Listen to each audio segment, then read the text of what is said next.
আসসালামু আলাইকুম প্রিয় দর্শক, আজ আমি এক মশলা কারি বানাবো। আপনারা গরম ভাতের সাথে, সাদা পোলাও, রুটি, পরোটা সবের সাথে খেতে পারবেন। সহজ রেসিপি, আপনারা ট্রাই করবেন ঘরেতে। কড়াটা গরম হয়ে গেছে, এবার আমি 2 চামচ তেল দিয়ে দেব।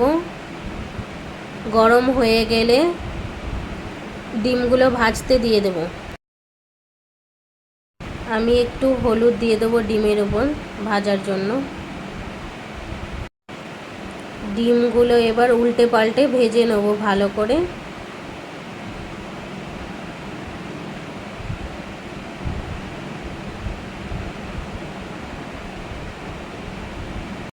ডিমগুলো আমার ভালোভাবে ভাজা হয়ে গেছে, এবার আমি তুলে নেব।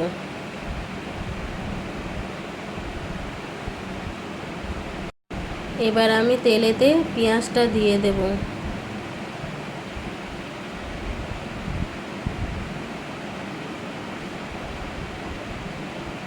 তিনটে কাঁচা লঙ্কা দিয়ে দিলাম। ভালো করে ভেজে নেব লাল লাল করে।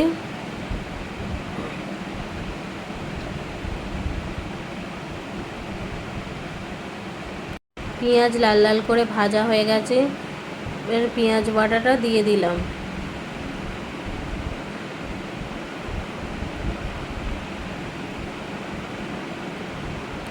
ভালো করে পেঁয়াজটা ভেজে নেব যাতে পেঁয়াজের কাঁচা গন্ধটা চলে যায়। পেঁয়াজটা ভালো করে ভেজে নিয়েছি, এবার আদা রসুনটা দিয়ে দিলাম। আদা রসুনের কাঁচা গন্ধটা যাওয়ার জন্য ভালো করে ভেজে নেব। আদা রসুন ভাজা হয়ে গেছে, এবার আমি টমেটো দিয়ে দেবো। টমেটোটাকে ভালো করে নরম করে নেব।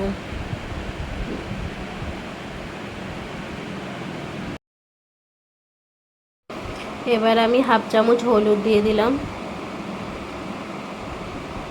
হাফ চামচ ধনে গুঁড়ো, হাফ চামচ জিরে গুঁড়ো, হাফ চামচ কাশ্মীরি পাউডার, হাফ চামচ নুন। আপনাদের টেস্ট অনুযায়ী নুন দেবেন। এবার আমি ভালো করে মশলার কাঁচা গন্ধটা যাতে চলে যায় ওই জন্য ভালো করে আমি ভেজে নেব মশলাটাকে।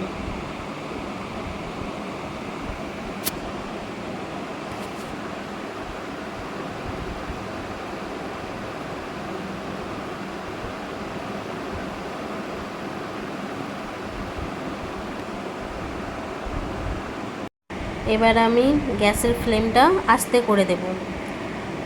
টক দইটা দিয়ে দেব।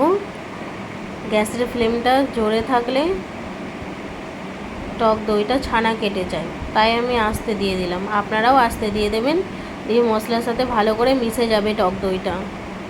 এবার আমি ভালো করে কষে নেব।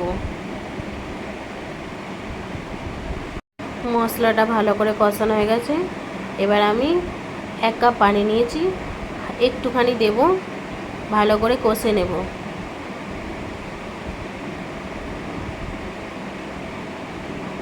আমার মশলাটা কষানো হয়ে গেছে, আমি আরও একটু পানি দিয়ে দেব।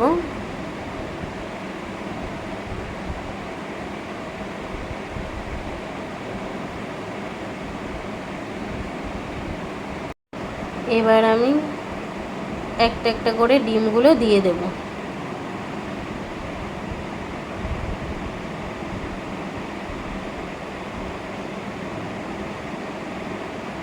ডিমগুলো দিয়ে ভালো করে কষে নেব।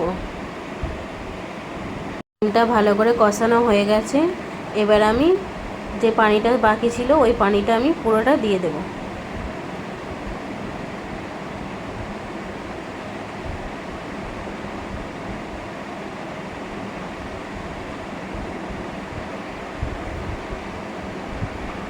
এবার আমি ঢাকনা দিয়ে ঢেকে দেব 10 মিনিটের জন্য রান্না করতে। 10 মিনিট হয়ে গেছে, এবার আমি ঢাকনাটা সরিয়ে নেব। পানিটা মরে গিয়ে ওপরে তেল ভেসে উঠেছে। এবার আমি দিয়ে দেব ফেটিয়ে রাখা ফ্রেশ ক্রিম।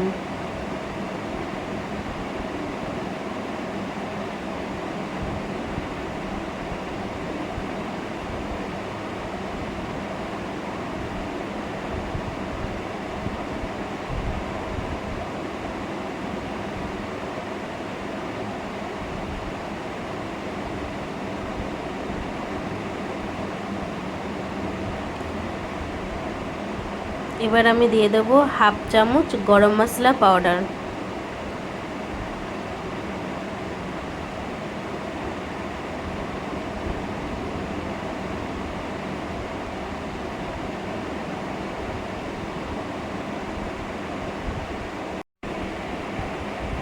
এবার আমি দিয়ে দেব ধনেপাতা কুচি।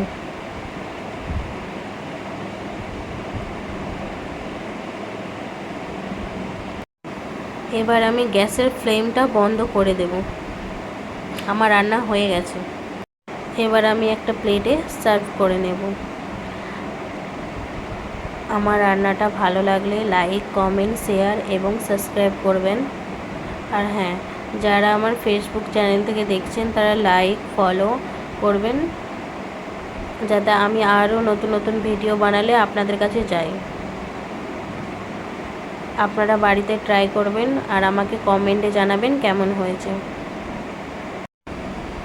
এবার আমি উপরে একটু মালাই দিয়ে দিলাম।